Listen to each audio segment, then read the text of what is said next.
Hello, good afternoon from Malmö, where we are live coming to you from the head office of the Skåne region in southern Sweden. My name is Henk Swartau. I will be your host this afternoon, and we are here to talk about cycling for green economic growth, the role of the bicycle and of cycling in regional development. And all this taking place in the framework of the European Mobility Week, which will be closing the day after tomorrow. And this session is hosted and brought to you by Greater Copenhagen. Now, of course, cycling is not a goal in itself, but it is a means to a multitude of ends. And to talk about that, we will have a session in 3 parts today. We will conclude with a panel discussion among 5 political representatives from the Greater Copenhagen cities and regions.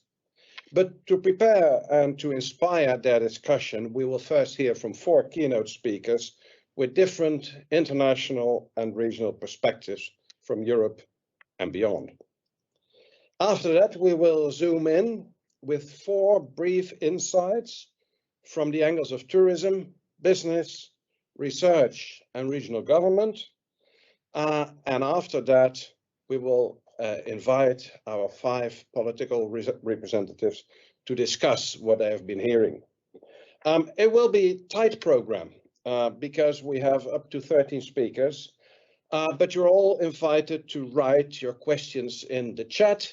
We have a moderator here who will filter the questions in the chat to try to post them to the panel. And we hope to have some time towards the end indeed to discuss those questions. Now, my name, as I said, is Henk Swartau. I live in Sweden, so I didn't have to cross any border to get here. I live within Greater Copenhagen, but before that, I actually lived in Copenhagen proper, where I served as Dutch ambassador to Denmark. That's not the reason why I'm here. I guess they asked me to be here because I'm also president of the European Cyclist Federation. The European Cyclist Federation, or ECF in short, is the umbrella organization of European cycling organizations. We have about 40 plus members in all different European countries. And to take it all together, we work for more and better cycling for all in Europe. And from that perspective, I would like to identify a number of trends that we have seen over the past 2 years, which make cycling an even more pressing issue today than it has already been. The first one is, of course, the COVID crisis. Here in Sweden, we feel like we are living towards the end of the COVID crisis, but I spent time in different parts of Europe over the past weeks, and we are still, for large parts of the continent and of the world, in the crisis. But the relevant part here today is that cycling by COVID has been shown to be part of the solution. In many cities, we saw pop-up bike lanes, cycling as an alternative to public transport, and we all know that the private car is not the solution when you cannot use public transport. Either people don't have access to a car, or there will be inevitable congestion. Cycling is also part of the solution to the climate crisis. The transport sector is the only one where the emissions are still on the rise, and there is no way we're going to reach our emission targets without a change to more sustainable modes of transport. I also would like to highlight electric bikes. They are a real game changer. They make cycling accessible to more people, and the people who use them, they will cycle longer, they will cycle further, they will cycle more often. They have a much further range. The 4th trend I wish to mention is intermodality, the combination of cycling with public transport and especially trains. Now, trains, of course, they don't go from front door to front door, but the bicycle to or from the station makes it possible to do this first or last mile when traveling further distances. We've also, over the past few years, seen a real rise in cyclo-logistics through the use of e-cargo bikes, making the possibility of the last mile delivery, particularly in city centers, in a way that leads to less congestion and more livable cities. And this, I predict, will grow apace in the coming years. And finally, I'd like to mention the very substantial growth we are seeing over the past years in cycle tourism, leisure cycling, etc. But we'll come back to that later. For now, I just like to say that cycling policies, why discuss them in an international session? Because they are not decided at international European level or even at the national level. There's a concept of subsidiarity, which means that most decisions on cycling are being made at the local level or at the regional level. And that's why the region of Greater Copenhagen is such an interesting case. A cross-border cooperation among subnational entities, cities, regions, municipalities, and we'll hear more about that from Signe Heledi. Signe is project manager for the strategic cycling plan for Greater Copenhagen. Signe, the floor is yours. Tell us about the plan. Thank you very much. Yeah, perfect.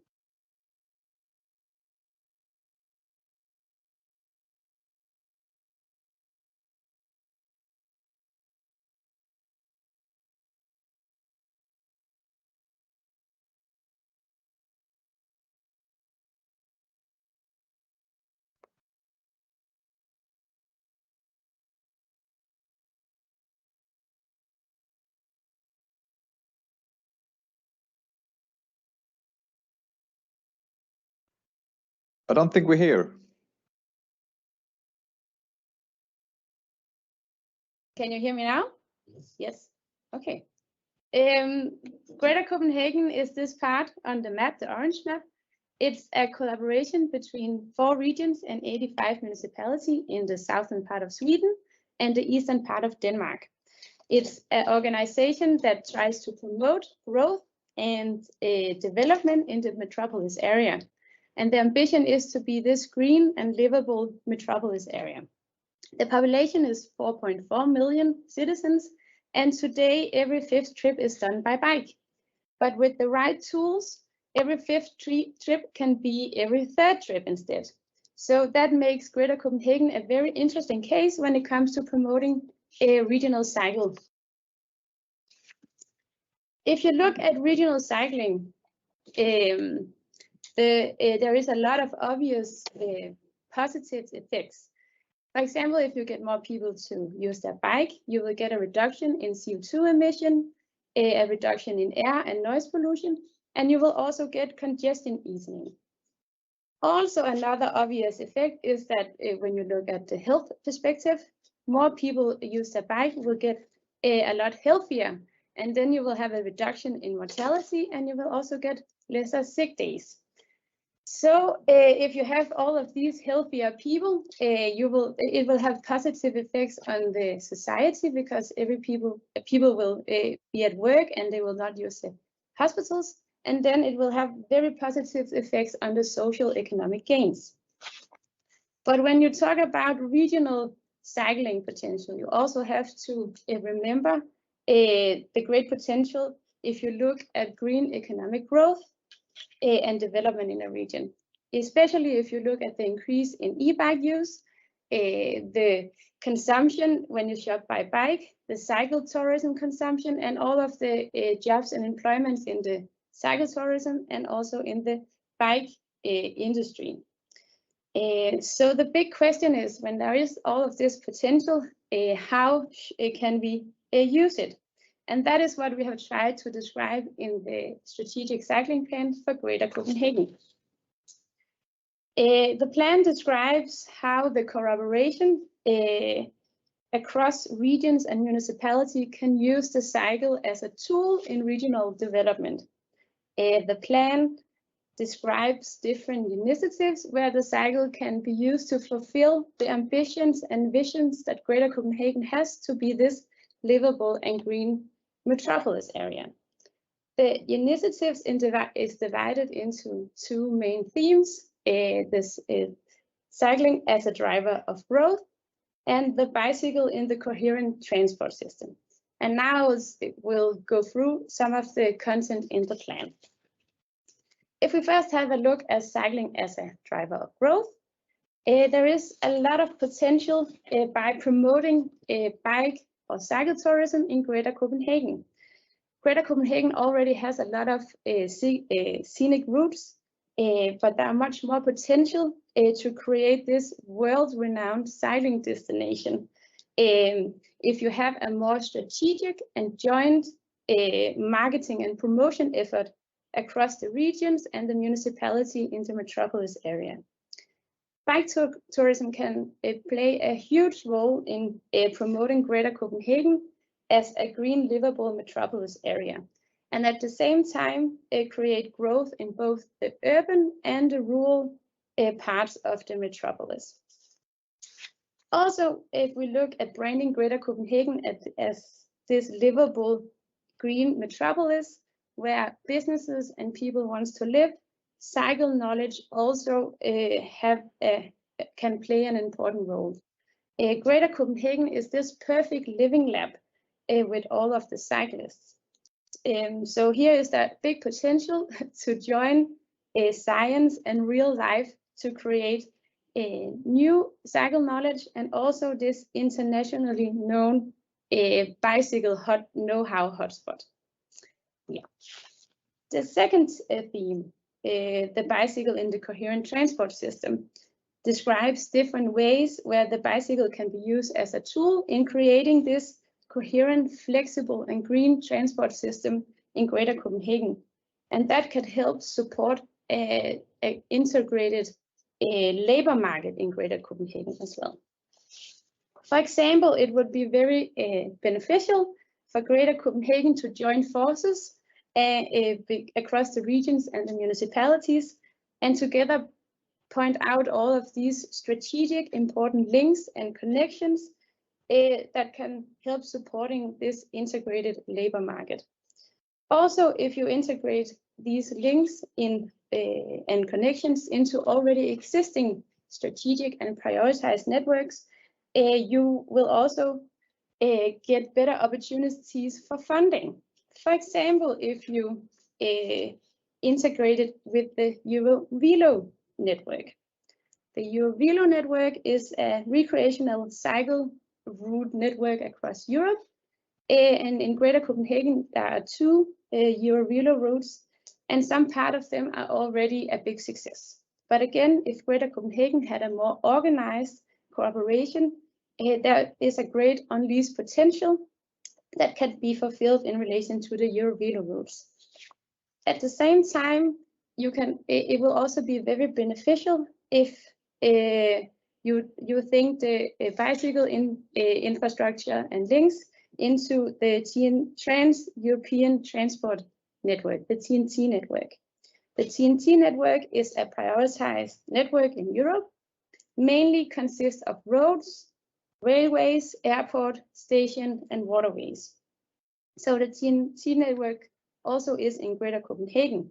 And by integrating the bicycle connection and infrastructure in the network, the possibility for funding, to get funding for bigger bicycle projects increases.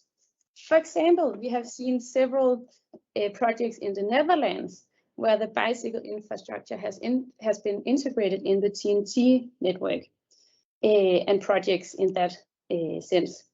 And this has resulted in great bicycle projects, as for example, the bridges you can see on the slides. So it's not only in Greater Copenhagen where there is this focus on the potential of regional cycling. So we see that all around Europe. And also the European Commission is showing a great interest in how cycling can be a tool in, for example, the European Green Deal. This will Matthew Baldwin tell you much more on in a moment. So to conclude, there is this great potential by using cycling as a tool in regional green economic growth and development. And maybe Greater Copenhagen has a leading position right now, but the development in the rest of Europe is going extremely fast. So there is no time to rest if Greater Copenhagen wants to be the world's best cycling metropolis. Well, that was everything for me today. You can find more information on this link, and you're also very welcome to contact me if you have any questions. Thank you very much. Thank you, Signe. That sounds great, and thank you very much for mentioning particularly the link to the TNT network, because that's something that we at the European Cyclist Federation are also urging strongly for. You already mentioned him. So it's an honor for me to announce Matthew Baldwin. Matthew is Deputy Director General for Mobility and Transport at the European Commission in Brussels. But he's also the leader of the project, the European project towards 100 climate neutral cities by 2030.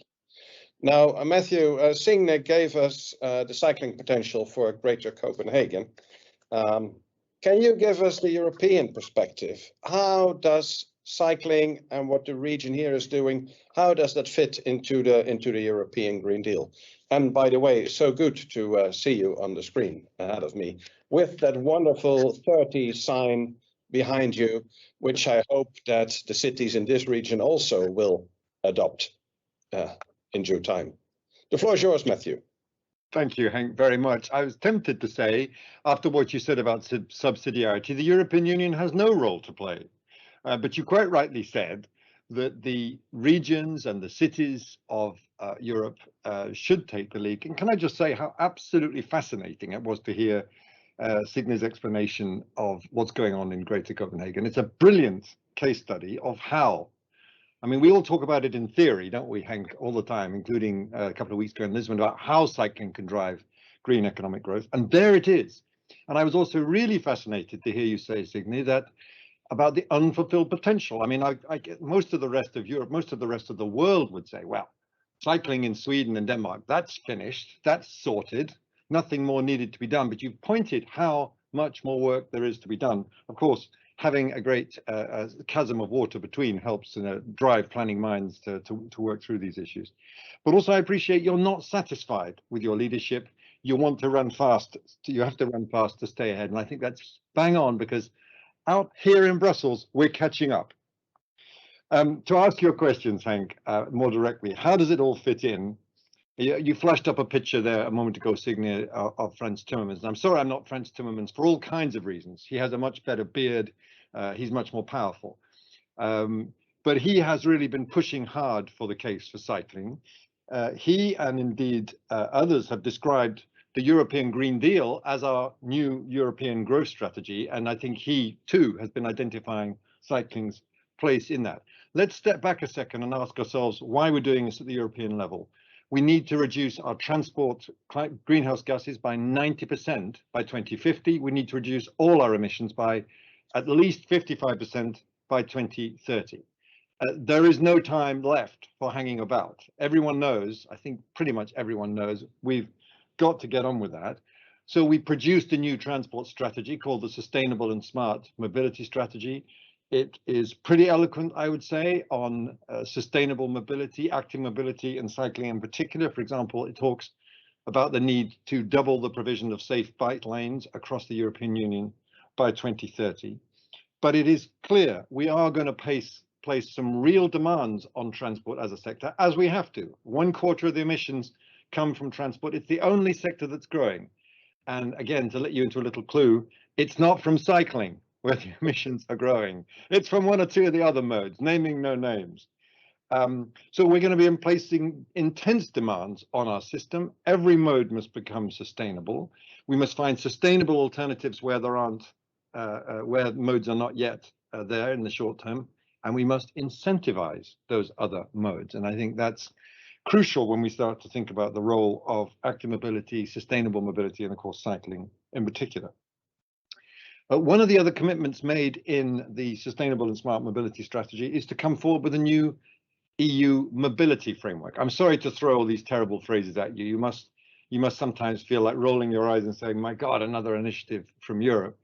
But I think you're going to like this one. We've had an urban mobility strategy since 2013. It's frankly speaking out of date.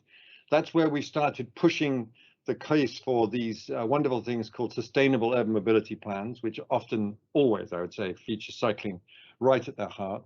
We want to take that further and higher, as you just mentioned, Henk, in the context of things like the 10T.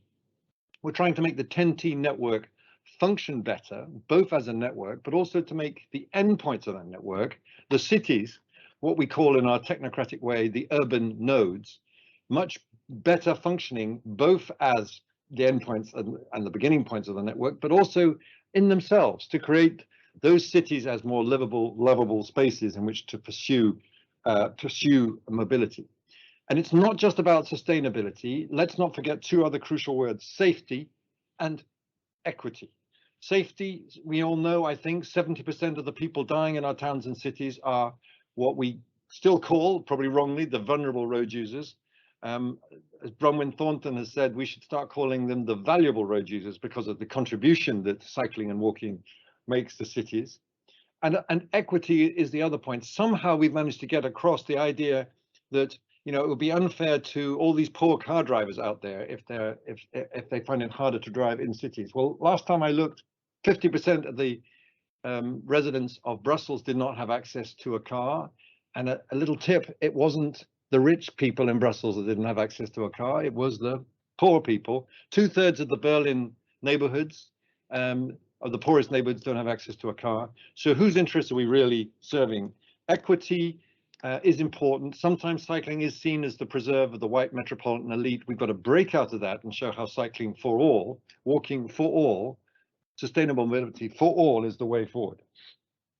And again, I don't want to repeat things that you have said, Henk, and Signe has said, but we need this active mobility if we are to really realize the benefits to cities and we are to reduce the external costs. So at the risk of getting a little bit technical with you, we count in the European Union almost 1 trillion of external costs. That cost is environmental, things like air quality, species loss, habitat degradation, noise. It's about congestion, and it's about the cost of road crashes. If we can get everyone walking and cycling, we're really eating into those at the European level. If we don't get everyone walking and cycling, we don't start to realize the benefits that flow. I mean, the European Cycling Federation, quoting your numbers back at you, Henk, estimate the benefits of cycling to be around 150 billion euros a year. A big chunk of that is health benefits. 18,000 premature deaths can be avoided if we take to our bicycles. 70% lower odds of developing depression. I can say in my case, it's 100% lower odds of developing depression if I get on my bike. It's the best psychological support I can get. And again, as Signe said, it's not just about the tangible, hard economic benefits, it's about the intangibles. Places where children can play, cities fit for citizens to live in, sustainable tourism. It's very interesting, you know, people come to Copenhagen, not because it's super cool to bike there, they go there because it's what everyone does. And most eco-tourists that I know want to go where the residents are having a good time, and they want to go to a park, they don't want to go to an eco park. And that's what Copenhagen does. It's just people going about their everyday business. They're not making a vegetarian statement when they ride their bikes. They're just getting from A to B. And so the bike is perfectly placed to take its part in safe and sustainable and equitable urban mobility of the future. Cherish that, celebrate it, drive for it. And when we come, as I hope we will, in 10 days' time to launch our new 100 climate neutral cities, and to answer a point, Henk, you've made to me privately and publicly, where's the cycling plan? Chill out, because no city is going to be able to do that without cycling. I challenge you to find a city that's going to be sustainable, safe, and equitable in its new urban mobility without cycling at its core. That doesn't mean you shouldn't fight and you shouldn't persuade cities to do that and use the examples of Greater Copenhagen wherever you can. But I think it's going to be an exciting new era, and I really look forward to working on it with you. To let you into a little dirty secret, I'd love to be with you today, but I'd already committed to come to Copenhagen on Thursday. I felt I couldn't spend the whole week in Copenhagen much as I would love to, but I look forward to making your acquaintance again in different places. and to riding around in some of the wonderful places that I know and love in Copenhagen. Thanks for your attention. Thank you very much, Matthew. I must perhaps say we are in Greater Copenhagen, but we are in the city of Malmö, which is of course very close to Copenhagen. And I've cycled in Malmö, and it's just as lovely. It's and you are most welcome to come see us on this side of the Sound as well. Thank you very much for your, as always, enthusiastic presentation, and also for mentioning indeed issues like safety, equity, and the health benefits, and pointing out that it's really time that we start to take the external costs of motorized traffic into consideration. You talked about vulnerable road users. A small sidestep: in Denmark, they have this phrase called them soft trafikanter, soft participants in traffic, which. And something soft is something nice, and it's something that we need to protect.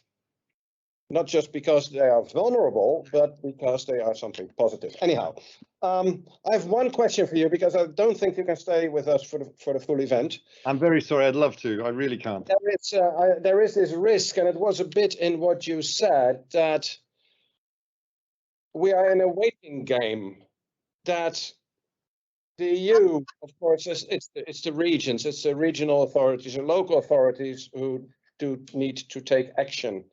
But then the regions are watching Brussels and are saying something like, tell us to take action, or help us to take action, or support us. And both are waiting for each other. How do you see that? Sorry, how do I see that? I thought you said, how do you say that? I do apologize. Well, I think you're absolutely right, that, you know, we are positive and enthusiastic at the European level. In fact, the UN is pretty enthusiastic too about the health benefits of cycling as well. And cities are doing a lot. And then there's a gap in the middle. And I think that gap is now being filled. I don't know how many of you are aware, but the Benelux countries, Belgium, the Netherlands, Luxembourg, have produced a wonderful cycling statement on cycling and its benefits and how it should be promoted. And I'm saying this to a Dutchman, of course. I mean, you know that the Netherlands, of course, is one gigantic cycle area, one big cycling suburb. But the significant thing is that I think other countries, notably Denmark, are now signing up to this statement. And I hope we don't just stop there. I think a number of other countries are looking hard at it. And I think it's a very valuable statement. With that, of course, comes not just national position taking, but increasing national commitments. And if you look, and the ECF's done a wonderful study of this, at the funds distributed under the Recovery and Resilience Framework, which is our big bazooka budget to get out of COVID, where we gave guidelines to the member states saying, you know what, if you're doing things on sustainable urban mobility, things like cycling, that's gonna be okay with us in the Commission. And member states, for a large part, have taken up that challenge. Not every country, but a huge number of countries. Countries like Belgium, which has lagged behind too often, have really, I think, done a good job of picking that up. So this stuff is coming. We also see increasing use of common rules on infrastructure. For example, the famous question, which I'm sure you're looking at in the Greater Copenhagen area, about bikes on trains. Which are, of course, are permitted in Denmark and in Belgium and a number of other countries, but not, if I may say, looking slightly at Sweden, not everywhere in the Scandinavian continent. And we now are going to require at European level that future trains are going to have to make provision for a certain number of bike places, new trains. So gradually that's going to step up, and picking up what's Signe was saying about intermodality, encouraging the use of sustainable modes interchangeably is very much the future. So I think it's coming, but I return the ball across to your side of the net, Hank. You work with us to pressurize through your national federations that they also deliver a solid provision for cycling at the national as well as the regional level. Sorry to be a bit long. Thanks again. Thank you very much. Thank you very much, Matthew. And we won't keep you any longer from all the good work that you are doing in Brussels for cycling at the European level. Thank you very much. To speak with you. Thank you. For mentioning Belgium, as our next speaker will be from Belgium. It will be a bit less interactive because our speaker has taped his contribution. It is just, I'll just announce Wart Segers from the, he is project coordinator for tourism in the Belgian province of Limburg. And he will talk to us about cycling being a tool for social and economic development. Please start the video. Hello everyone, I am Wart Segers from Visit Limburg, and today I will be talking you about cycling tourism in Limburg. First of all, where is Limburg? Limburg is situated in the east of Flanders, not far from the Netherlands. And what is Visit Limburg about? Well, we are the marketing and communication organization of the Province of Limburg, and one of our main tasks is creating cycling experiences and focusing on cycling tourism. What is this about? Well, then we have to start at the beautiful landscapes, nature and heritage we have in Limburg. That is our gold. That is the thing we want to show to tourists. But how can you easily connect these different parts? To do that, we looked at the subway system. In that system, you have different places, the dots, which you connect with lanes. And so you can go from one place to another. And on a map, you can easily see where the different places are, where you can start and where you go to. And you can also easily change from one lane to another. And that is how we created in Limburg our cycle node network. And today we have 4 million cyclists. We have 2,000 kilometers of bicycle paths and a lot of volunteers who help us to do the maintenance. Tourists who visit us can stop at a cafe or a hotel. And when creating this cycle node network, we don't work on our own as a province. We have the help of all the municipalities of Limburg, and together we try to create a great product. The basis of that product is always quality, and that means first of all good signage. Secondly, as I already mentioned, we do a continuous quality control, and by doing that we get the help of the volunteers who have their own small piece of the cycle node network that they check twice a year. The basis is always beautiful landscapes. We want people to experience Limburg when they use the cycle node network. We focus not on more but better kilometers, which have to be car-free, which have to deliver experience, and which have to be comfortable and safe at all times. And that is how our cycle node network came about. And during the years, we saw that it became a boost for tourism and also an engine for local economy. Here you see some figures of different types of cyclists using the cycle node network. The tourer does a small tour of some kilometers. The day tripper is here in Limburg to visit and use the cycle node network for a day. And the holiday maker stays for several days. And you see that they have different amounts of spending, and that is a contribution to our local economy. And after a while, we saw that Limburg became a true cyclist paradise. Several times we were nominated best cycling province, and we were also often copied. And that is why we started to think on what do we have to do if we want to stay on top. If we want to stay top of mind and stay the best, then we have to do something else. If we want to become an international cycling destination, we need an extra layer. And that is why we started to create cycling experiences and scenic routes. First of all, what are these cycling experiences? The first one is cycling through water.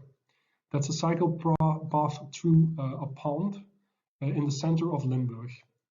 When you cycle through it, you see water at eye level. You can enjoy the water, the folds, and so on.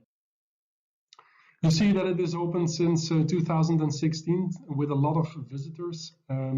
It is not only beneficial for the nature because we also did nature improvements in the lake area, but it is also beneficial for the economy in the wider region.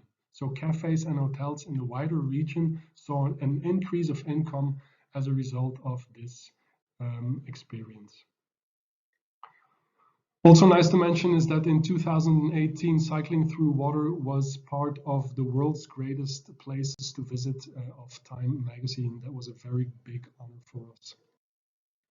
The second one is Cycling Through the Trees in the north of Limburg in the Bosland area.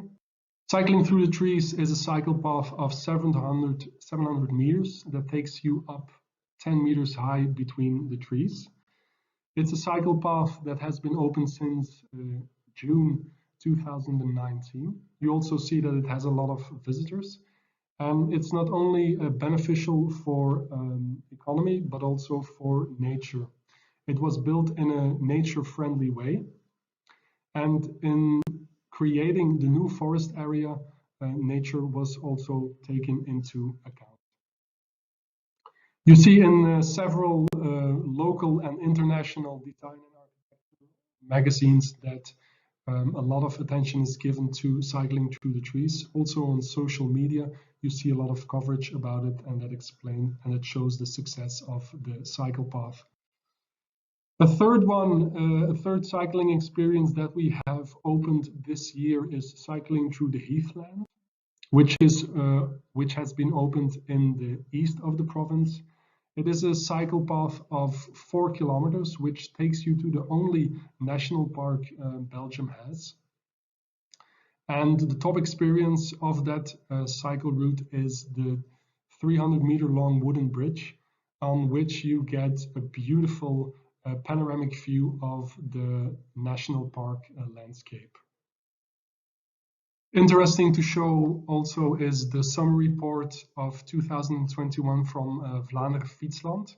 They have made up a report based on 91,000 routes downloaded and 4 million kilometers cycled via their app.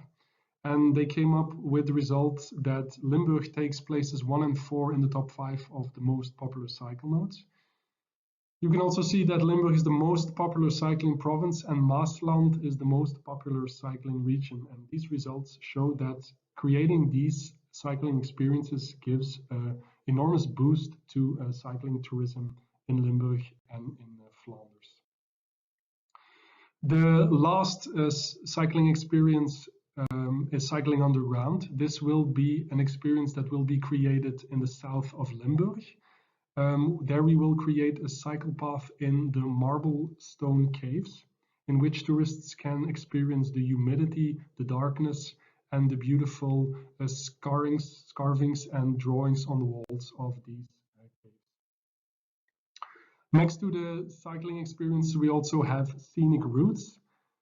The first scenic route has already been created and is open for tourists. This is the Meuse cycle route, or also the Eurovelo 19 route, which goes to 3 countries and also through Limburg. On the route, you can experience the beautiful Meuse villages and towns and experience what Limburg hospitality and food culture is about. The next one is the Mine Trail. The Mine Trail will be a thematic route of 60 kilometers through the central part of Limburg. Along the route, tourists will be able to visit the beautiful old mining sites, which have been restored and recreated into touristic centers. And along the route, they can also see and experience smaller heritage and nature elements.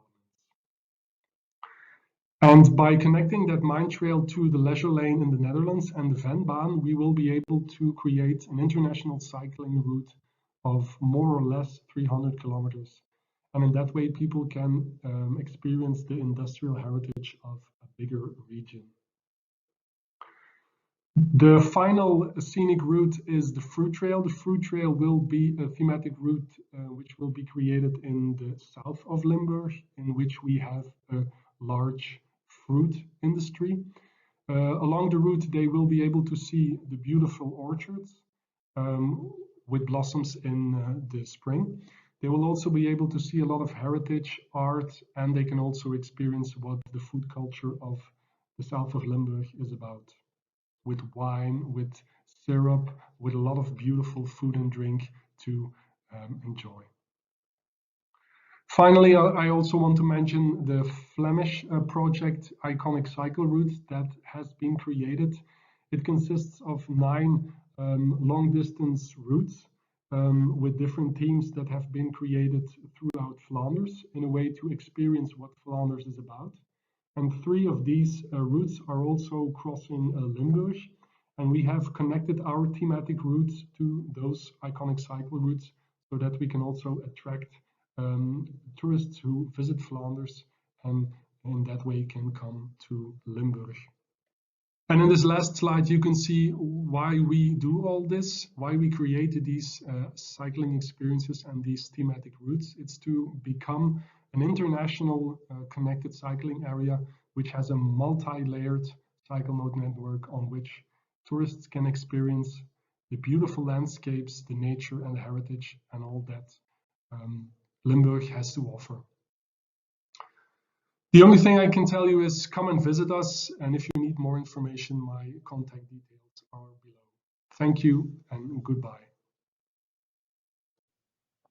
Thank you very much, Wout. Although I know you cannot hear me, thank you for that presentation. And after seeing that, I definitely will want to come and cycle in Limburg. I also thought it was very nice that you showed that cycling tourism is not only those people with lots of packs and sleeping bags and tents on their bicycles cycling from the North Cape to the southern tip of Italy, but also quite often, and maybe even more often, just families going out taking the bicycle on a Sunday afternoon to do a cycling trip in the surroundings where they live. And if you have been driving on Europe's motorways this summer, you will have seen that almost every other car has 1 or more bicycles on the roof or on the back. And there's a little known fact that I would like to flag here, and that is that actually cycling tourism in turnover is bigger than the whole cruise ship sector. Not only has it a bigger turnover, but it also creates more jobs, about 500,000 all over Europe. And the best thing about that is that cruise shipping creates jobs in Dubrovnik, in Venice, in Barcelona, in Copenhagen, in Stockholm, and a couple more places. Whereas cycling tourism creates jobs all over the place, as it is not just concentrated to some nice coastal cities. Talking about coastal cities, I hope we have with us Mr. Danny Harris. Danny is, it's good morning, Danny. Can you hear me? Danny is calling from New York City. It's morning. I think Danny has just had his breakfast. We hope so, at least. Danny Harris is Executive Director for Transportation Alternatives, New York City. And we invited Danny because, you know, when you look at the map, New York City, it is a bit like Greater Copenhagen. It has boroughs which are the size of regions. There is water in between. There are bridges. There are ferries. So we thought the similarities are striking, and I hope you will see that way as well. Danny, the floor is yours. Thank you so much, and it's truly an honor to be with you and also to be compared to the broader Copenhagen region. I just want to share that as both somebody who had spent a lot of time in and actually lived and spent the summer in Copenhagen and traveling around mostly by bicycle. The work that you all are doing has really been an inspiration to me personally and to transportation alternatives, and I would say to New York as well. So I'm hoping that everybody can see my screen. I just wanted to walk you through some inspiration that we are sort of working on and thinking about here in New York City that hopefully will... Not see your screen yet. No, not yet. Okay, hold on for just 1 second, please.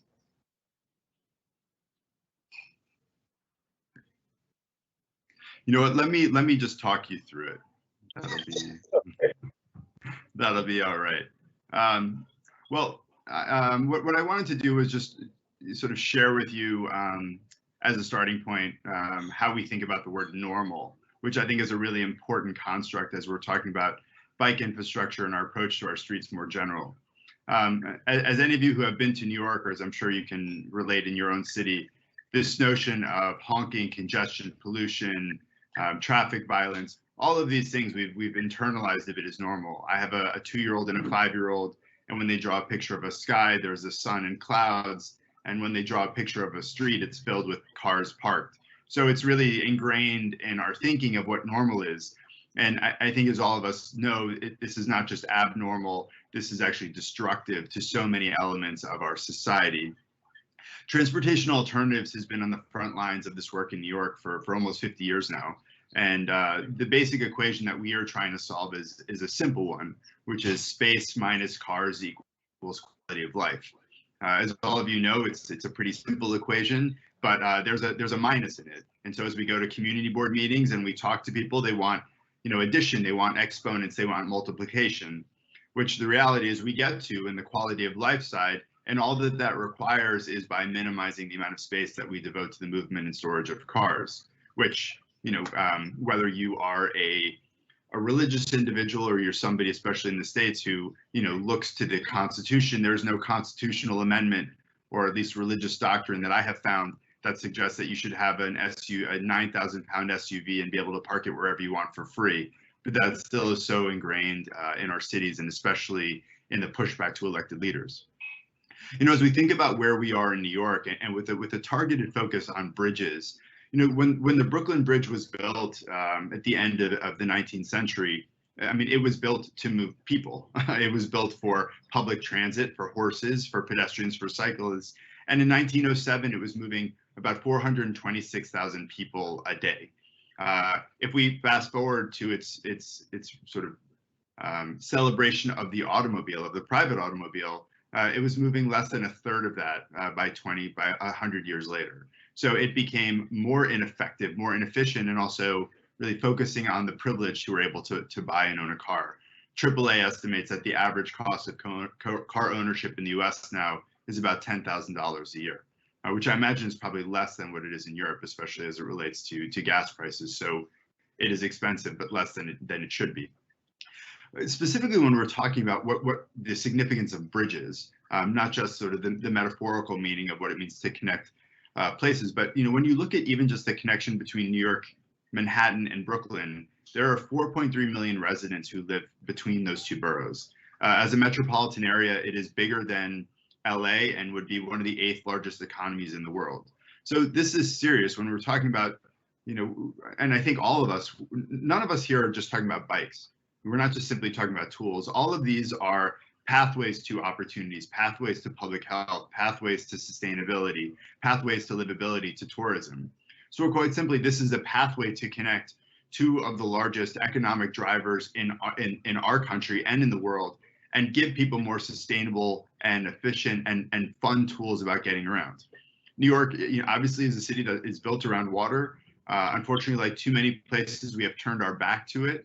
But when we look especially about the bridge crossings, whether it's between the boroughs, whether it's among the boroughs, whether it's even between New York and New Jersey, there are so few ways of crossing in a sustainable, dignified route. And this is an opportunity that was a driver of our Bridges for People campaign. When we were looking, especially during COVID, at this transformational bike boom that was taking place, it's important to stress when we're looking at metrics of just how effective bikes have been. There are just two important ones that I want to stress here. We have City Bike, which is our bike share. City Bike had, in almost its 10 years of operation in New York, they had their 9 most successful days since they launched during COVID. This was a period when we were not getting a lot of tourists. We were getting almost no international tourists. And it was proving that New Yorkers were leaning on bikes to get around, especially essential workers. Some of the most trafficked routes for bike share were actually around the hospitals. When we look at the bridge crossings, which is also a great indicator of the health of the bike boom, we saw an increase of almost 60% between 2019 and 2020 on our East River bridges. So quite simply, New Yorkers were yelling, screaming, not just that they wanted bikes, that they wanted to own bikes, that they wanted to even use them on a daily basis, but that they needed the infrastructure to do it. We've had a campaign now for almost 40 years to get bike lanes on bridges, especially the East River bridges, the Queensboro Bridge, the Brooklyn Bridge, the Manhattan Bridge, the Williamsburg Bridge, and this was renewed during COVID. We work with a lot of volunteer activists, and for any of you who've been on the Brooklyn Bridge, it is a wonderful icon. It is a great that tourists go to. It is also a huge mess. There's too little space for pedestrians and cyclists. If you even just look at some of the viral videos that have gone around of people trying to get married, and they step in the bike lane and a bike comes by, and you can imagine what happens next. But it was just built for failure. So we helped to fast track, obviously with the leadership of the New York City Department of Transportation, taking away one lane, which is going from Brooklyn to Manhattan, for a double track bike lane. I want to stress that this is not from a European perspective, I think even from an American perspective, this is not something that is a huge milestone or sign of great success. It's 8 feet, it's not 12 feet as groups like NACDO would suggest. It doesn't allow for error, and it's still a huge amount of progress for us. We have asked for at least 2 lanes. We're going to continue to fight for more, but this was really a grassroots effort to start taking lanes away and giving them back to people. Still right now, about 82% of the bridge is devoted to the movement of vehicles, and we want to bring obviously more opportunity for people to cycle across it. What I do want to just stress in terms of the actual implementation of this work was that this was really a mix of grassroots organizing, elected officials who saw the bike boom happening, activists stepping up. And then I just want to stress an important piece too, is that when we did win the lane, which happened just last week, it's really an important time to celebrate it. So we hired a brass band to come and sort of do the last march across the bridge with people walking their bikes on the pedestrian path, just as a way to celebrate this huge win and also to demand for more. In closing, I just want to share that, our work continues both in terms of calling for big wins, but also watchdogging. So more lanes on the Brooklyn Bridge, more bridges, the Verrazano Bridge, which connects Brooklyn to Staten Island, the Washington Bridge, which connects Manhattan up to the Bronx, obviously the Queensboro Bridge, which connects Queens and Manhattan. It's one of the most trafficked bridges in the city. And all of this is part of our campaign of transportation alternatives called 25 by 25. We're calling on our next mayor to repurpose 25% of street space by 2025.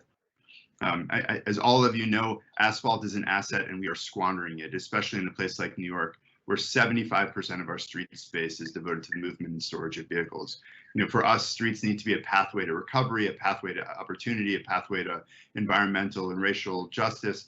And in short, as we have more people registering vehicles, and now 60% of the vehicles registered in New York are SUVs and light trucks. I mean, this is failure, especially as we have rising traffic violence, rising inequality, and also healthcare workers who have the longest commute time in New York. Polling suggests that this is what New Yorkers want. We've done polling that just shows more and more New Yorkers across every borough want this. And I would just say that it also responds to the tragic failures. We asked New Yorkers whether they had been injured or knew somebody who was killed or injured in a traffic crash. And just, we imagine that the numbers might be 7 to 9%.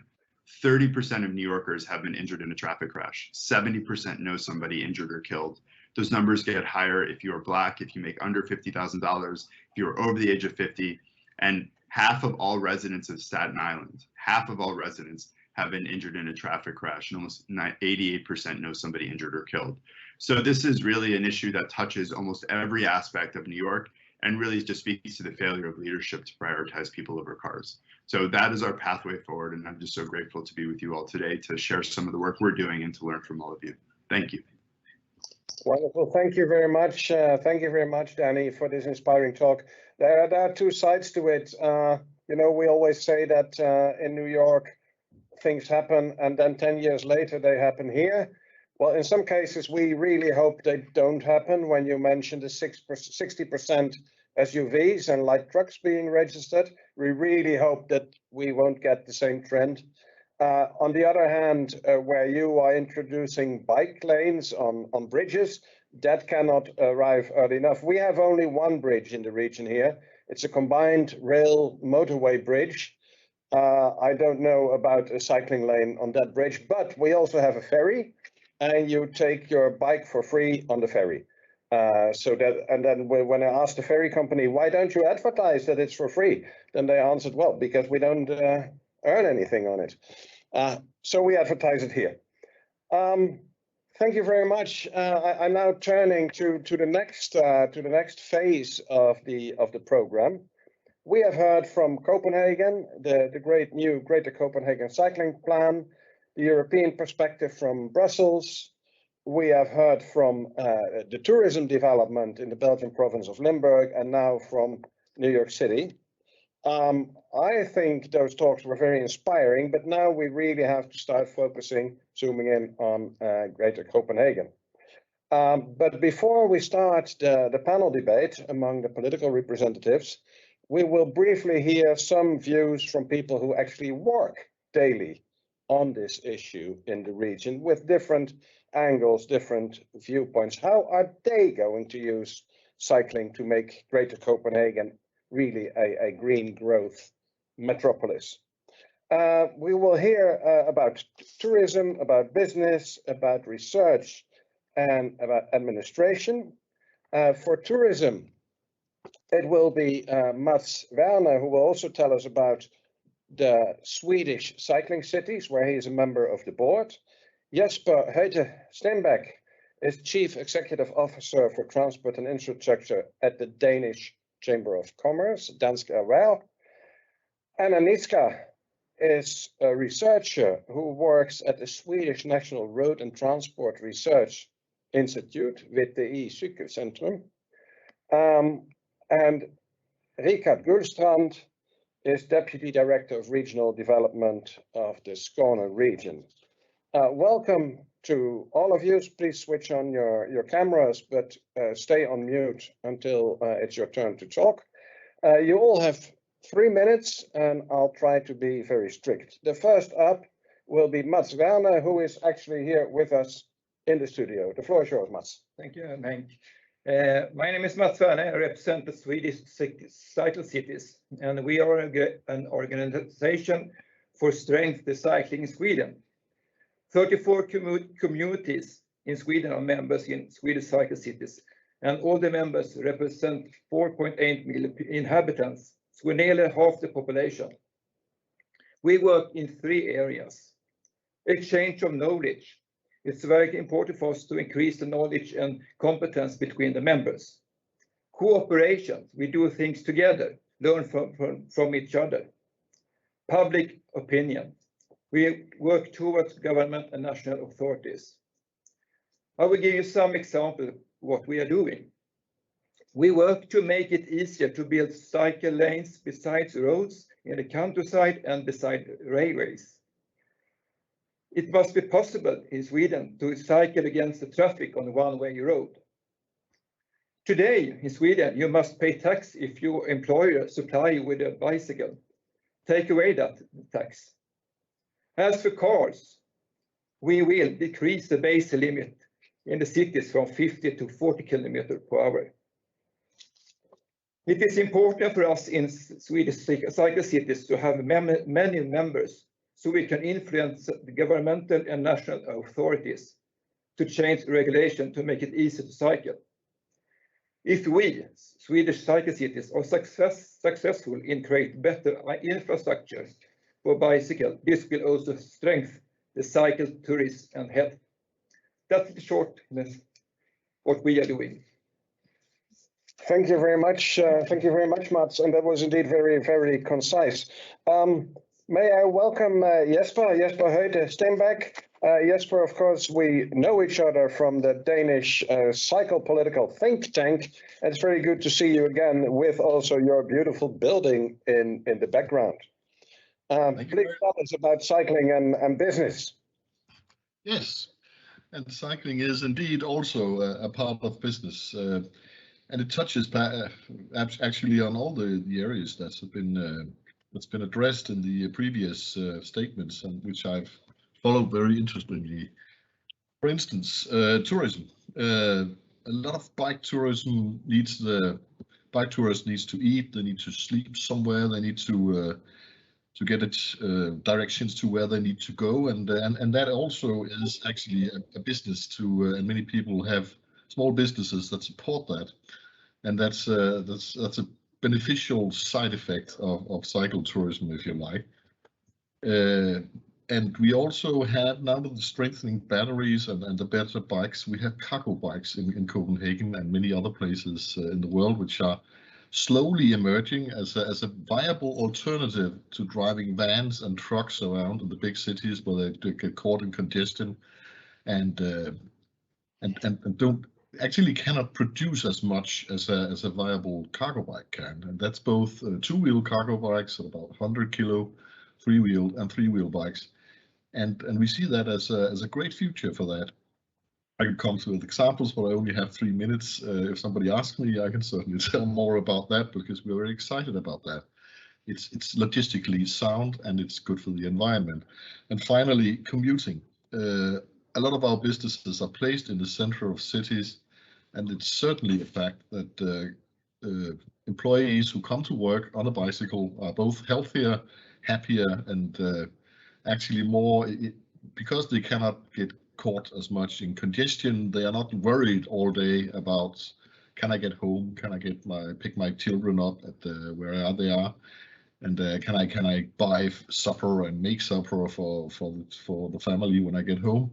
They are simply better employees. They're happier and healthier, and that's actually a very, very positive side effect of bicycling. I know that you would want to focus on, well, the person itself. It's good for the person itself, and I certainly agree, but it's also good for the companies that they work for.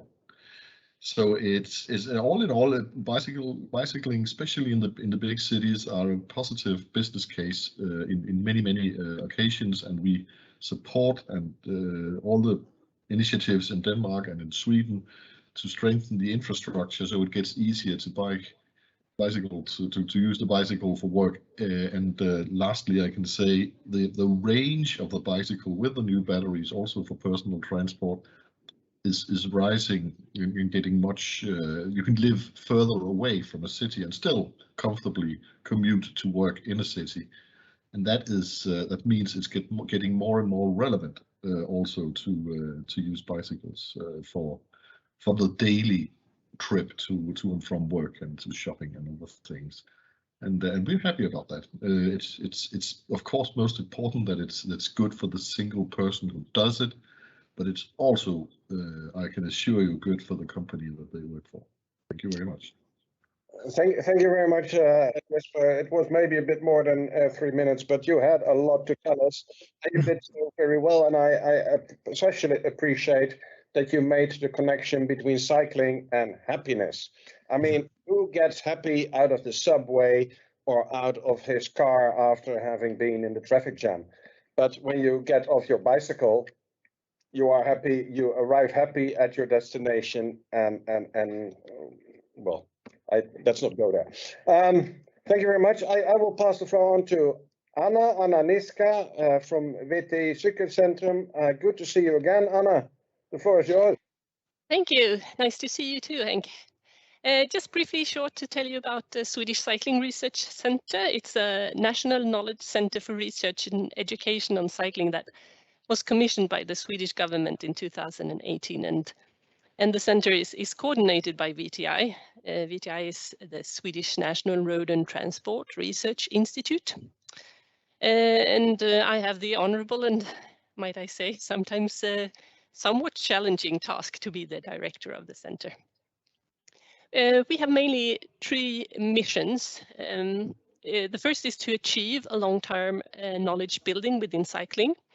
And the second is to spread cycling knowledge, both between researchers, but also from the academic world to the practitioners. And thirdly, we want to increase and improve cycling research, and this includes identifying funding opportunities and encourage increased funding, because it's I don't know really why, but sometimes it seems like it's more interesting to fund research on automation and electrification rather than on cycling research. So that is really some important task for us to do. As already been said several times at this webinar, we are facing great challenges in obtaining a sustainable future, and and the bicycle could be one important piece of the puzzle of solutions for tackling these challenges. And therefore, research from different perspectives is needed if we want to fulfill the deeply interconnected goals in the Agenda 2030. And I will give you just one example. In Sweden, we have a long and proud tradition, you might know, of traffic safety, with the Vision Zero concept being a really famous export product for many years. So when we look at cycling, traffic safety is always in focus. And sometimes that might lead to solutions that are less attractive to cyclists. Denmark, on the other hand, have the Copenhagenized concept, being experts on attractiveness, accessibility, and easiness of cycling. So this is just one example of different perspectives where we can learn from each other to make cycling both safe and attractive, and to, in the end, get more people on their bikes. And I think that Greater Copenhagen could be an excellent test arena for cycling research, with several so-called living labs where we could study solutions, for example, mobility as a service, where the bicycle could be one important link in the chain of transportation, both for people and goods. And it could also be an arena for research on how to make solid business models around cycling, connecting to what Jesper mentioned earlier. So both including cargo bikes for transport of goods and services, but also when it comes to cycling tourism and so on. So because we really have to kill the myth that we have that economic growth is depending on a car-based society, because that simply isn't true. And I think that Greater Copenhagen has the opportunity to prove that. So thank you. Thank you very much, Anna, and thank you for the important work that you and your colleagues are doing, because we all know that cycling is good for everything, but exactly how good, and we rely on you to find that out. Also, I would like to seize this opportunity to make a small pitch for the Cycling Research Board annual meeting, where you and your colleagues from all over the world will get together in Copenhagen, I think 13 to 15 October. I'm looking forward to being there, to seeing you all there, and I think this is only a symptom of the boom in cycling related research that we're actually seeing all over the world, and for policymakers and planners in Greater Copenhagen, but also for advocates like me, that's very, very, very welcome. Thank you very much. So the final introductory pitch will be done by Richard Gullstrand. Richard is Deputy Director of Regional Development in the region of Skåne. So actually, he is our host here. Thank you for having us, Richard. Thank you. And being a host, I will start by thanking the organizers for today's important conference, and also thank Signe and everybody involved in the making of the strategic pathway for bicycling in our cross-border region. And I would also like to thank Danny and Ward for the great inspiration in your areas. We know that bicycling is an enabler for both growth and quality of life. Every fifth trip in Greater Copenhagen is made by bicycle, so we need big city regions must create export solutions for sustainable multimodal transport alternatives. We need to find the export base in bicycling, as we have seen in other industry enterprises. Copenhagen, Malmö, and Lund are cities highly ranked as some of the world's best cities for bicycling. So we have the expertise here, driving change. We know bicycling is good for health, for climate, and for traffic congestion, and increases the quality of life in both cities and rural areas, the countryside. So we need to strengthen the interaction between, and we heard Matthew talking about equity balance before. Bicycling isn't only for hipsters. We need to integrate and create a polycentric structure that we integrate cities and countryside. And of course, being a cross-border region, we have a full potential in connecting two countries, two minds, by building smart micro-mobility solutions, key interesting mobility as a service solutions, concepts, seamless solutions, and it's so effective with bicycling. It's easy to start and easy to stop. So that's why it's a key component in a mobility as a service future. But mainly, as said before, it's about creating a larger labor market. And that has been the DNA for the Greater Copenhagen for many years, to integrate our regions. And therefore, we can use the bicycle also as an instrument for commuting. We have our two charters, agreements, directions in Greater Copenhagen. One is on transport and one is on green issues. So therefore, we must complete the trip door to door, to your job, to the woodlands, to your dream destinations. We need a connected transport system in Greater Copenhagen. And therefore, one mobility service must be fixed, including many transport alternatives. So, as many said before, we have an interesting export base, of course, in this. We have the knowledge. We must make mature services for export, as we've seen, Ward talk about in Limburg, the experience approach to it. So, yeah, it's all about packaging, really. And lastly, I will highlight the cycle superhighways we've been developing both on the Danish side and Swedish side.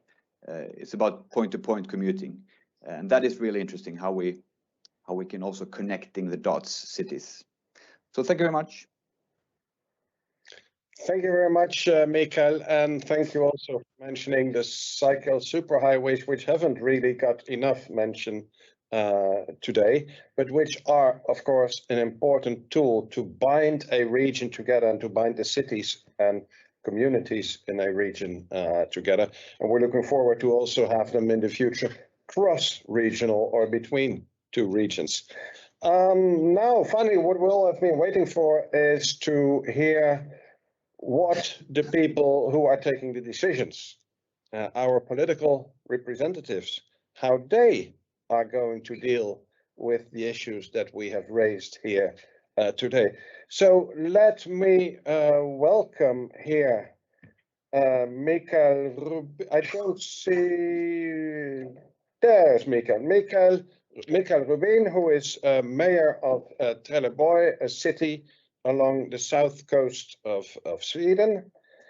Karin Svensson-Smith, who is deputy chairman of the Technical Services Committee in Lund, Sweden, a university town only 20 kilometers from where we are standing here. Mats Werner, who you already have seen, of course, who is with us in the studio, but who is now wearing a different hat. He used to be here on behalf of the Swedish cycling cities, but now he is here as a member of the Municipal Assembly in the city of Helsingborg in Sweden.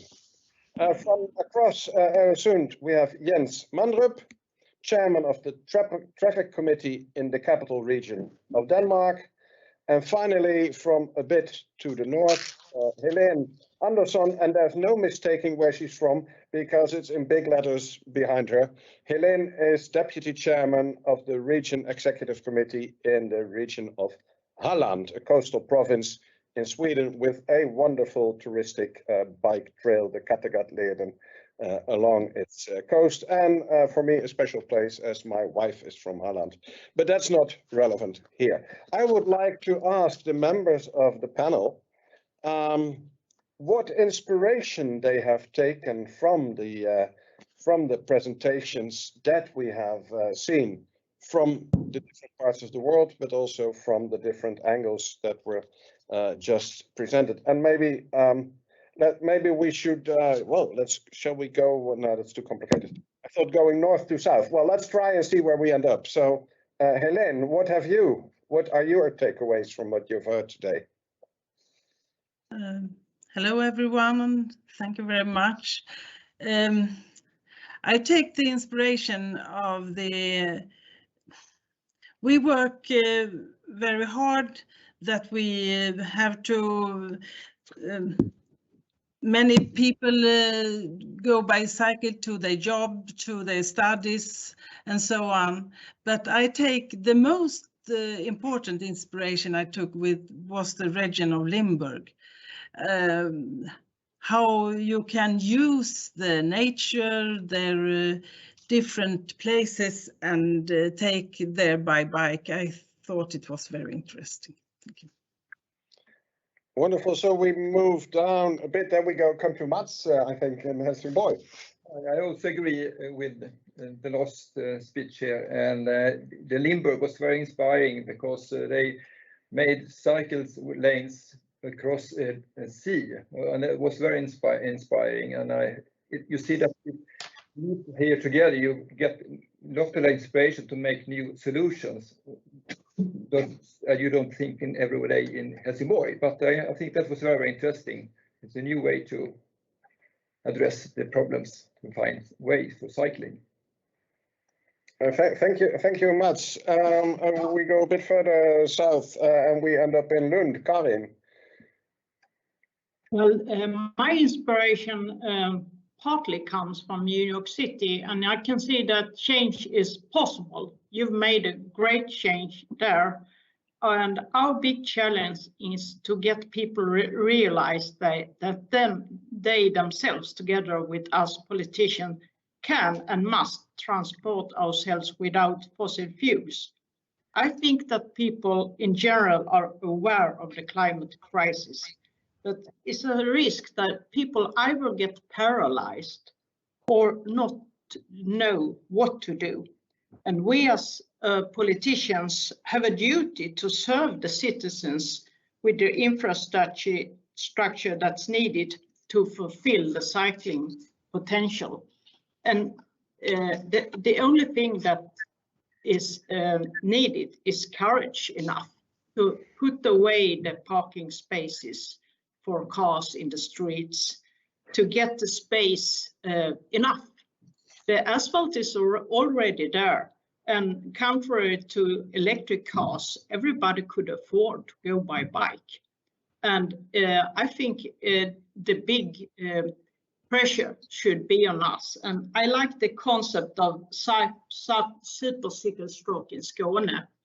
The region has a very good handbook for us. It's just to do what's said in it. Then we could reach our goals. Thank you. And of course, you as politicians, you are in the driver's seat, so we'll take you up on that.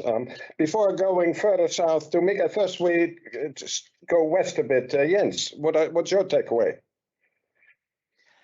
I've got two inspirations or hopes, perhaps. First off, as Karin mentioned, New York, that it's possible in the country of them all to actually create proper bicycle lanes and persuade people that you can make this change. Because we do have a lot of good bike lanes in Denmark, but we are not perfect at all. And you'll still have a lot of resistance from car people, the whole idea that how can I survive without my car? If you can make that change, I remember being in New York in late 90s and it was cars everywhere. And now you can see pictures, and I've seen videos, other videos also with people riding their bikes, creating a proper bicycle infrastructure. That gives me hope. And the other thing is, well, when it comes to inspirational, as some of the others mentioned, the whole bicycle tourism, as Limburg showed, that you can create this marvelous experience. And when we compare ourselves with, well, our benchmark in Denmark is, of course, the Netherlands, because you're way too good, Hank, down there. And what we see, the huge difference between the two countries is leisure cycling. We leisure cycle far less in Denmark than they do in the Netherlands. And I think doing the same things that they do in Limburg, creating these leisure routes, making it easy to be a bicycle tourist, is something that we have to strive towards. So good inspirations and a lot of hope. Thank you, Jens. And it's not only if New York can do it, but if Paris can do it, if London can do it, if Brussels can do it, then surely Greater Copenhagen can. And also one comment on cycling tourism. Those who really know, and that's not me, they tell me that Germany, that's the best cycle tourism country. But okay, we can talk about it later. Now we will go further south, and further south we cannot go, to Trelleborg. Mikael, what was your takeaway from the presentations? My takeaway as a mayor of this municipality is that tourism in Limburg was put money in the options. So they have looked into how much do the cyclists spend. That's a thing I think is very important to have, not just talking bicycles, just how to finance it and to get the society in there. And also it takes time. I think New York said 50 years. One thing that I react on is that I think this seminar is for bikes. A lot of people have talked against cars. I think that's the wrong way to do it. Promote cycles like we are doing in this municipality. All employees are able to have a cycle as a salary benefit. So be more positive to the bike and not banning the car. And like someone was mentioning transporting goods with bicycles, take it to the next level. Why not drones? Leave the goods with drones instead of instead of a car or instead of a bicycle. Thank you. Thank you very much. And indeed, I agree. This should not. It's not an anti-car session.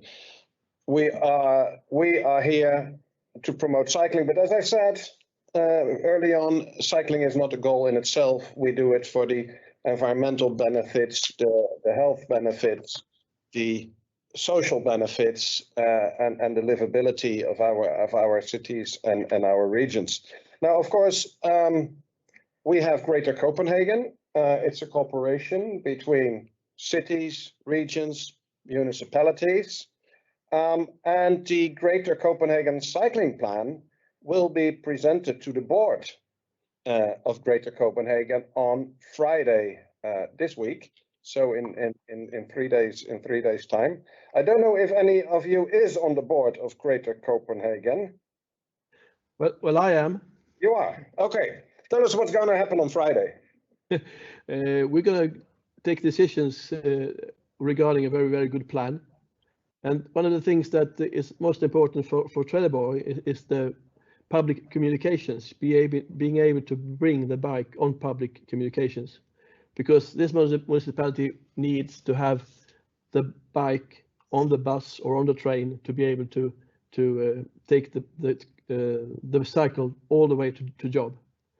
And everything else in it is very good. It's a good environmental project.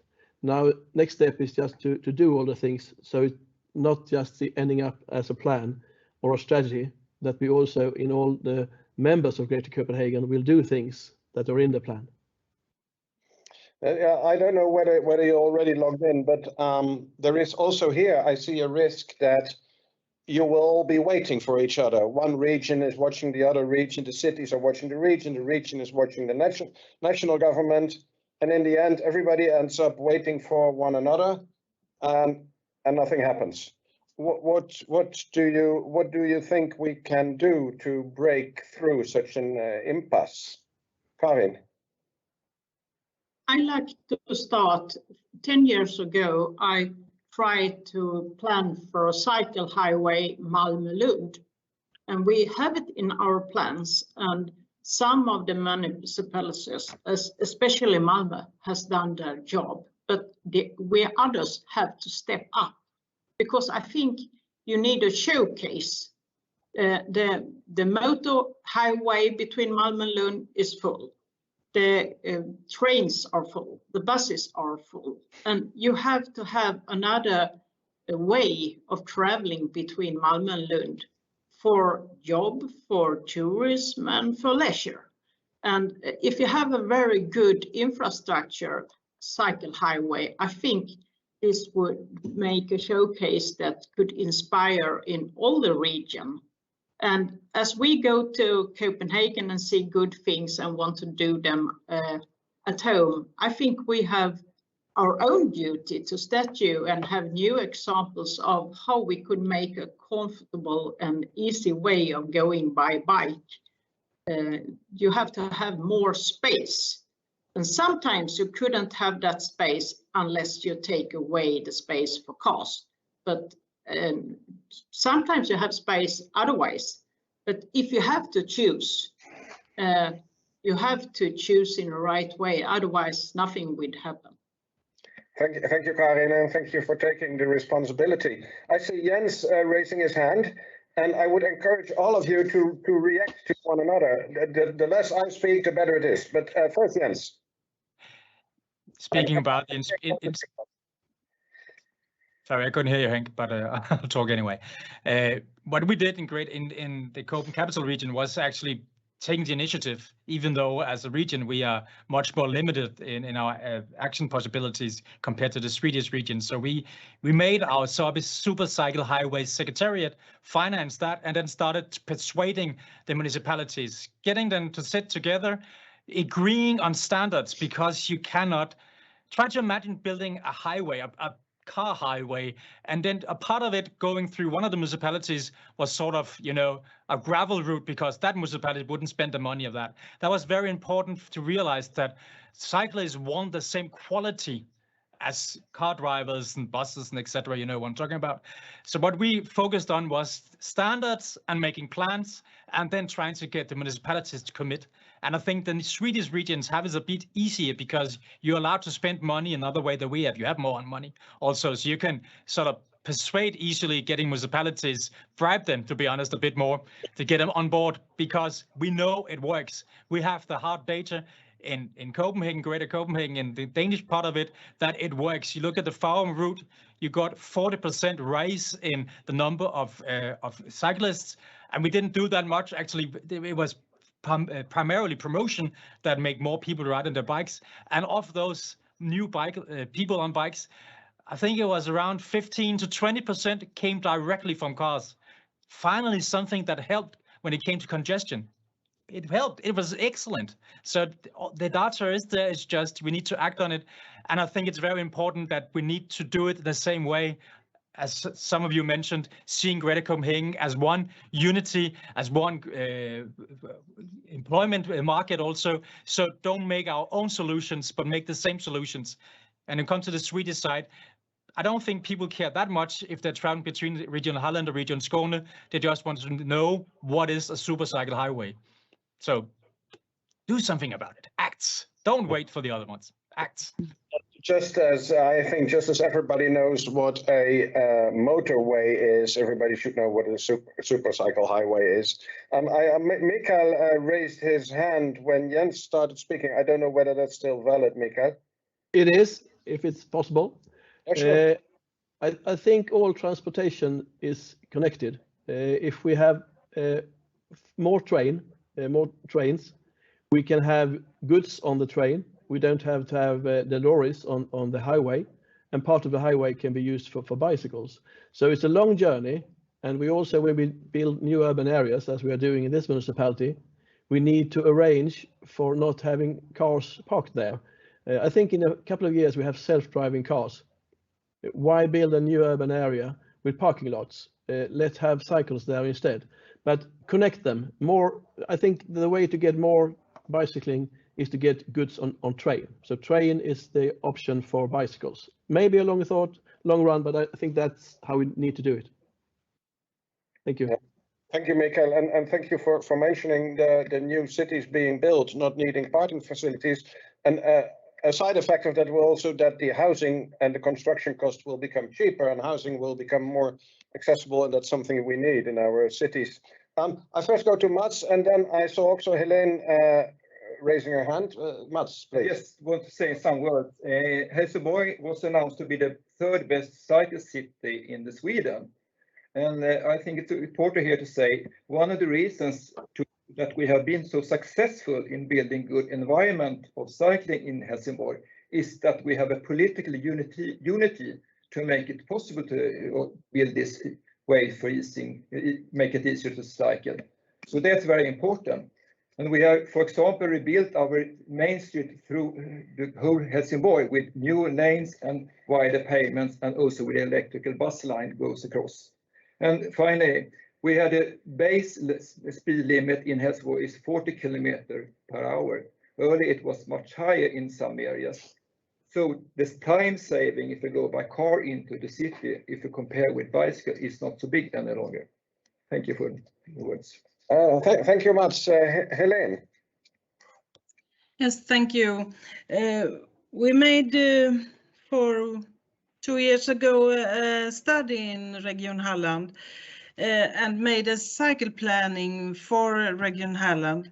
And in the study we saw that 38% of the population, all people in Halland, can reach the workplace within 30 minutes of cycling. And now when we got more electric bicycles, the figures is 43%. So we must tell the people and we must inform them and also make highways and better cycleways so they can use cycles, and also see the whole way from home to work.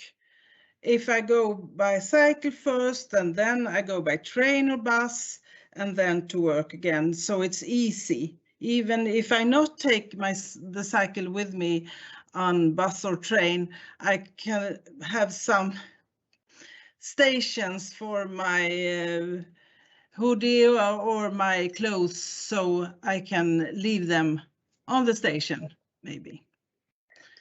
Thank you.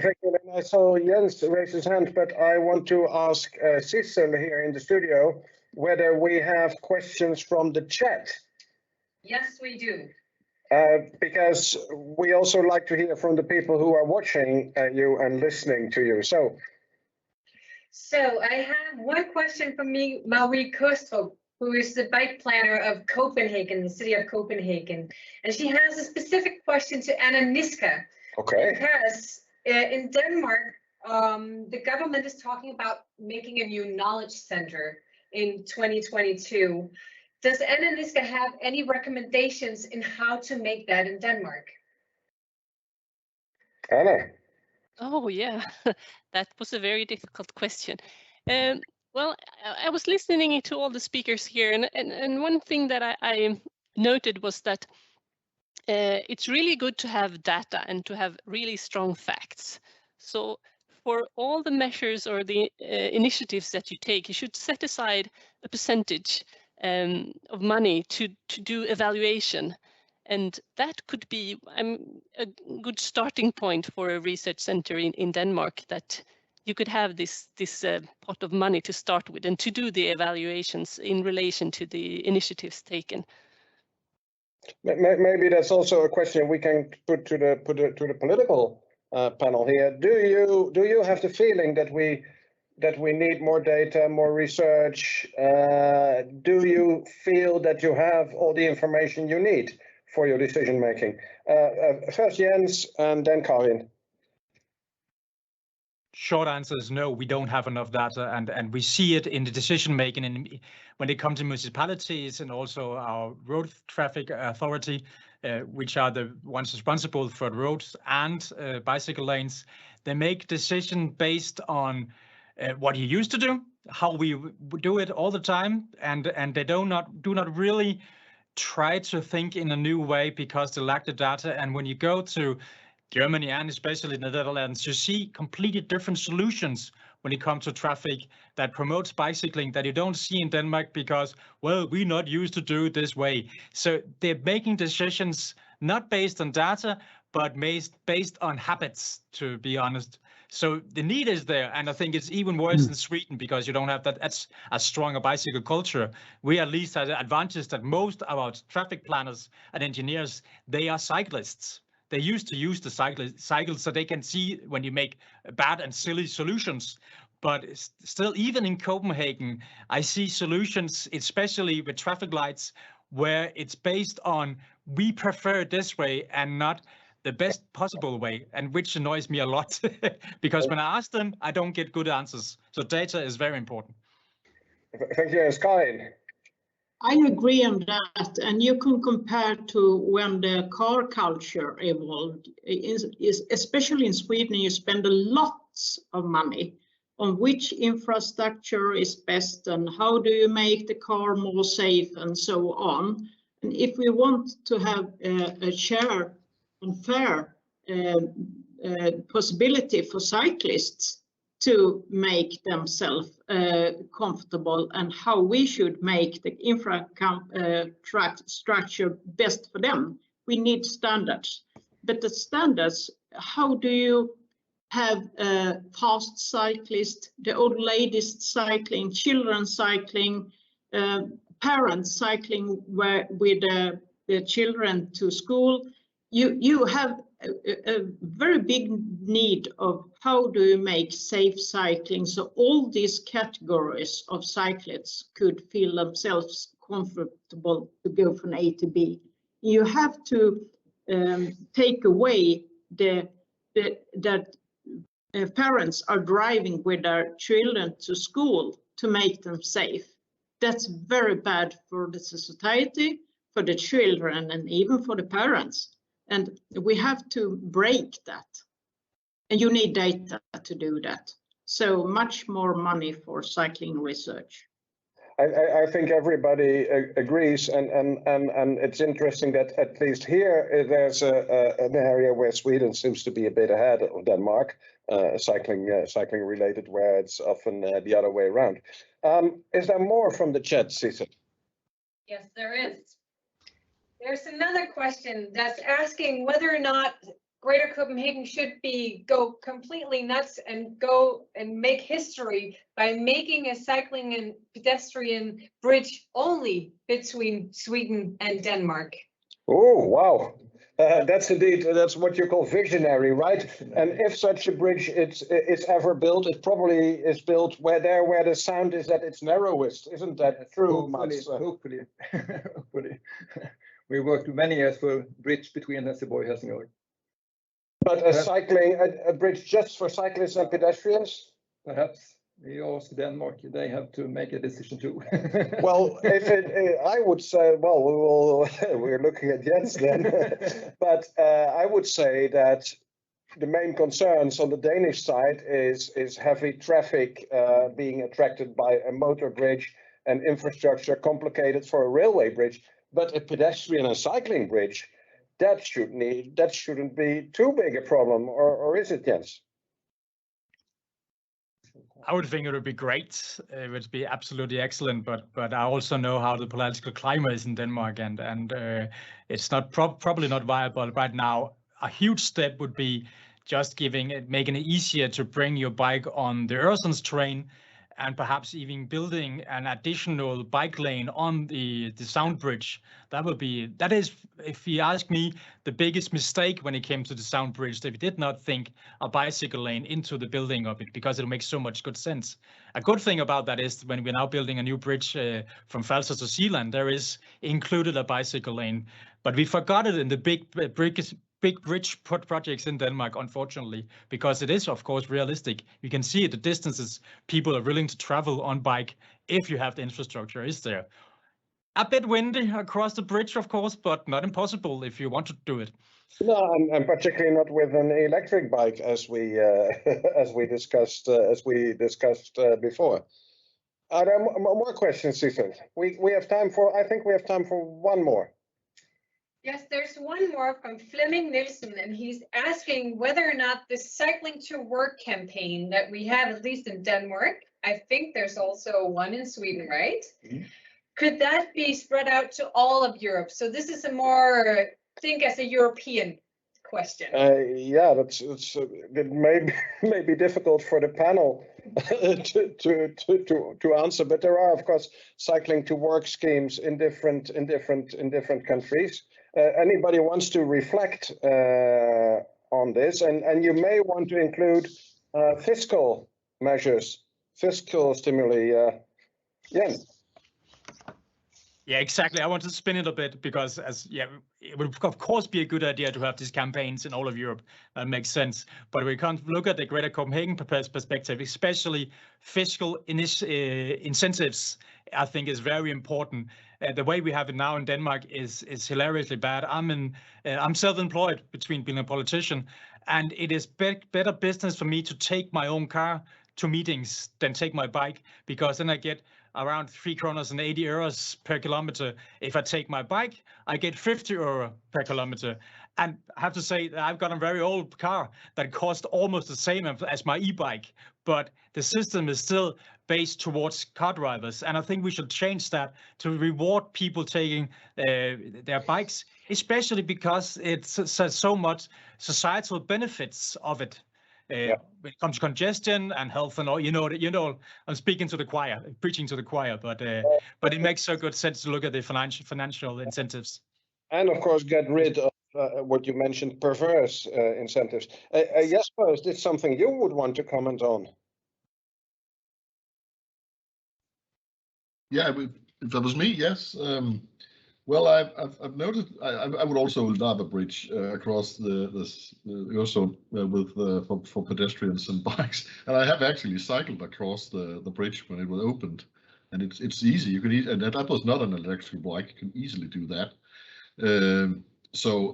But I have to say there are other issues at stake. I would love to have a bicycle opportunity for perhaps the next connection we need to make across the Øresund. That is one of the things that we would love to see. Also to get more trains and better and simply connect our countries better. I would not restrict that to pedestrians and cyclists. I think that would be a shame. I think we should have all the opportunities also for elder people or people who cannot bicycle across or walk. To get that and for goods transport and trade between our countries. So I think we should make an analysis about what do we need more to connect our countries better and connect the region, the Greater Copenhagen region better, so we can see more to each other, not alone on the screen, but also in person. Thank you, Jesper. And I think unless somebody has a absolutely important final statement to make, I think we have tested the patience of our audience. Mats? Just about facts. It's very important with facts and data, but the challenge I see is that get understanding.